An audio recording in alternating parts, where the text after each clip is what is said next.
अस्सलाम वालेकुम। कंसाइड medical science के स्टूडेंट्स, आज का हमारा जो लेक्चर है लेक्चर नंबर 11 है।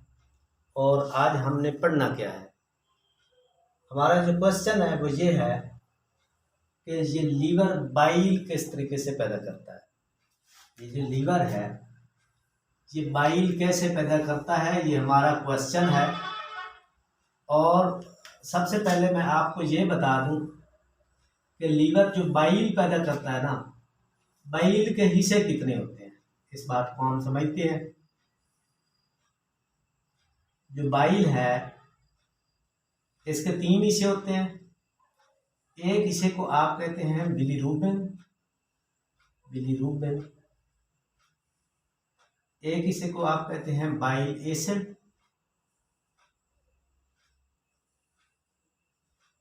एंड बाइल साल्ट्स, और तीसरे और आखिरी हिस्से को आप कहते हैं कोलेस्टेरॉल।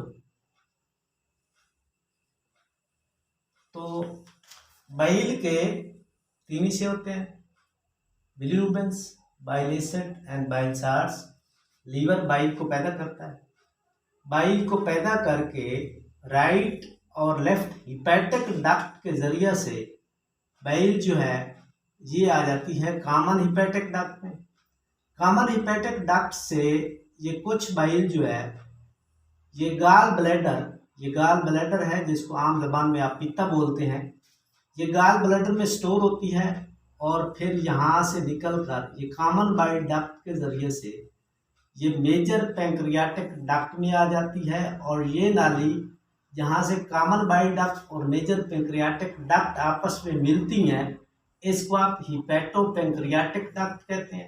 और हिपैटोपैंक्रियाटिक डक्ट ड्यूडिनम का जो हिस्सा, ड्यूडिनम का ये हिस्सा, ये ड्यूडिनम छोटी अंतड़ी है और इसके ये देखें 3 हिस्से हैं। एक को आप ये ट्रांसवर्स ड्यूडिनम कहते हैं, और इसको आप कहते हैं डिसेंडिंग ड्यूडिनम, इसको आप कहते हैं फिर ट्रांसवर्स ड्यूडिनम। ये जो डिसेंडिंग ड्यूडिनम है, यहाँ पे एक हिस्सा होता है एम्पला वेटर। तो एम्पला वेटर में ये जो है बाइल छोड़ी जाती है। यहाँ पे एक स्फिंक्टर होता है, उसको आप कहते हैं स्फिंक्टर ऑफ ओडी। इस स्फिंक्टर ऑफ ओडी का काम क्या है कि ड्यूडिनल जो कंटेंट्स हैं, ड्यूडिनम के अंदर जो मवाद है ये वापस हिपैटोपैंक्रियाटिक डक्ट में ना जा सके। तो ये बाइल का रास्ता मैंने बता दिया। अब हमने ये देखना है कि बाइल के कितने हिस्से, bilirubins, bile acid, bile salts and cholesterol, ये 3 हिस्से होते हैं। और आज हमने समझना है कि कंपोजिशन ऑफ बिलीरूबिन्स क्या है, यानी बिलीरूबिन्स कैसे बनती है, इसको हमने समझना है। तो यहाँ पे आप समझिएगा कि ये जो है यहाँ पे स्प्लीन, जिसको आप तिल्ली का नाम देते हैं, ये स्प्लीन है।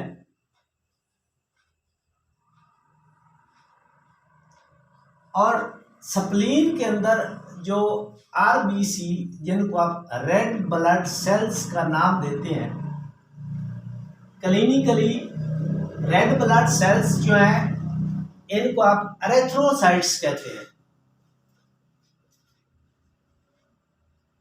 एरेथ्रोसाइट्स,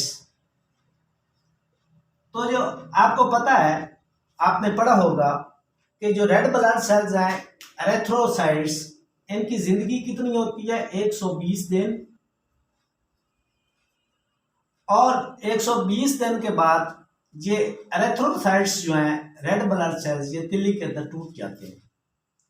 अब ये किस तरीके से टूटते हैं, तिल्ली के अंदर छोटे छोटे टॉर्चर पॉइंट्स होते हैं, और रेड ब्लड सेल्स जब उनसे गुजरने लगते हैं तो जो यंग रेड ब्लड सेल्स होते हैं वो प्लायबल होती हैं, यानी यूँ समझ लें कि वो निकल सकते हैं उनसे, उनमें जान होती है। लेकिन जो ओल्ड होते हैं, बूढ़े होते हैं, वो नहीं निकल सकते, उन टार्चर पॉइंट पे पकड़े जाते हैं और वहाँ पे उनको तोड़ दिया जाता है।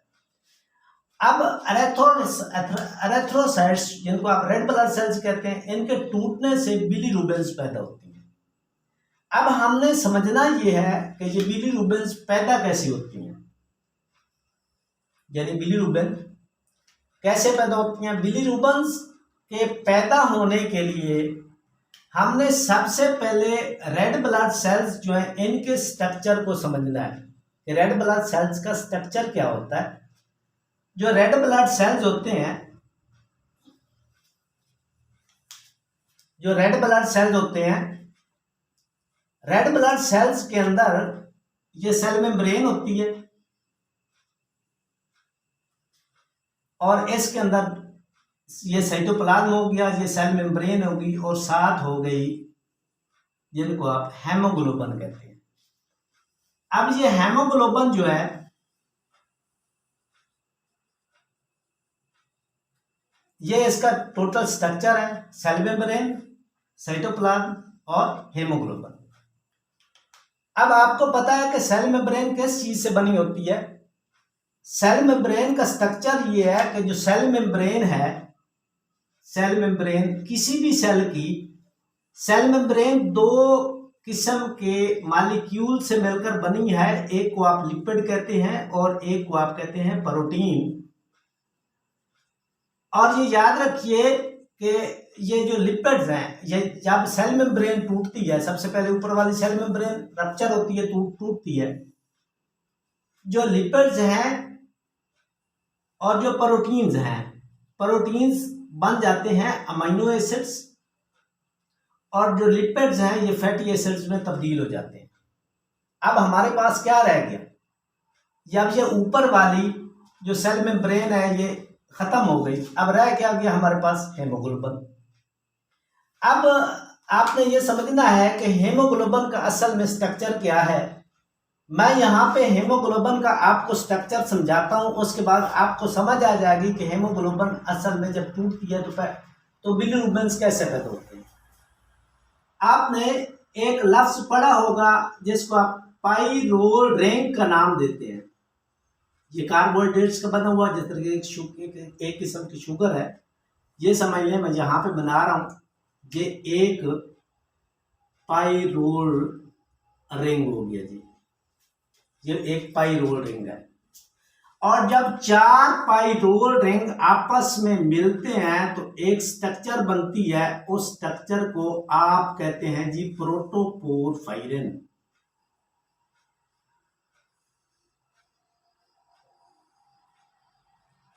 अब इसको आप कहते हैं प्रोटोपोरफायरिन,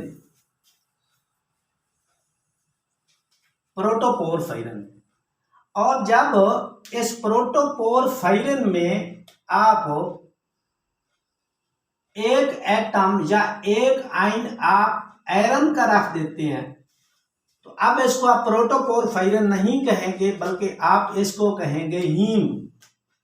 अब इसको आप कहेंगे हीम। और हीम के साथ जब एक जो चेन है प्रोटीन की जो अटैच हो जाती है और इसको प्रोटीन को आप क्या कहते हैं, ग्लोबिन प्रोटीन, ग्लोबिन प्रोटीन। तो ये क्या बन गई, हेमोग्लोबिन। अब आपने हेमोग्लोबिन का स्ट्रक्चर समझ लिया। अब हमने समझना है कि रेड ब्लड सेल्स की सेल मेम्ब्रेन खत्म हो गई, रहेगी हेमोग्लोबिन। अब हेमोग्लोबिन किस तरीके से टूटती है। हेमोग्लोबिन में सबसे पहले ये जो हीम है, हीम डिस्ट्रॉय होती है। हीम में हीम जब रप्चर होती है, यहां से ये जो फेरिक है, ये जो फेरस है, ये जो आयरन है, आयरन मॉलिक्यूल जो कि टॉक्सिक होते हैं, ये एक अलग थैली में बंद हो जाते हैं, अलग वेसिकल्स में बंद हो जाते हैं, यूं समझ लें आप। और उसके बाद हमारे पास रह क्या क्या, प्रोटोपोरफायरिन। और ये प्रोटोपोरफायरिन जो है, या प्रोटोपोरफायरिन नहीं होती बल्कि ये बन जाती है बिलीवर्डिन। बिलीवर्डिन और बिलीवर्डिन जो है बाद में बन जाती है बिलीरुबिन्स, बिलीरुबिन्स। और यही मैं समझाना चाहता था कि बिलीरुबिन जो है ये असल में बाइल का हिस्सा है। तिल्ली में बिलीरुबिन पैदा होती है। और आपको यह भी बता दूं, आपने पढ़ा होगा कि तिल्ली से जो ब्लड है ये पोर्टल वेन के जरिए से सबसे पहले लीवर में जाता है, जिगर में। तो यहां से बिलीरुबिन कहाँ गए? लीवर में। और बिलीरुबिन एक टॉक्सिक मॉलिक्यूल है, एक जहरीले मॉलिक्यूल है। और लीवर जो है उनको फिल्टर कर देता है ब्लड से, और इस तरीके से बाइल डक्ट के जरिए से ये ड्यूडिनम में आ जाते हैं, फिर स्टूल के जरिए से जिस्म से बाहर निकल जाते हैं। तो जो बिलीरुबिन है इनकी मिकदार कितनी होती है? अगला सवाल हमारा आ गया, इनकी मिकदार कितनी होती है? बिलीरुबिन खून में कितने होते हैं? ये एक होते हैं 1.2 मिलीग्राम पर डेसीलीटर से 2.2 तकरीबन मिलीग्राम पर डेसीलीटर तक तकरीबन इसको यूनिवर्सल रेंज में नॉर्मल गिना जाता है। इंशाल्लाह कल हम बाइल का मुकम्मल स्ट्रक्चर पढ़ेंगे, इसमें कोलेस्ट्रॉल, बाइल एसिड किस तरीके से बनते हैं। कल तक के लिए तो कील शारी को इजाज़त। अल्लाह हाफिज़।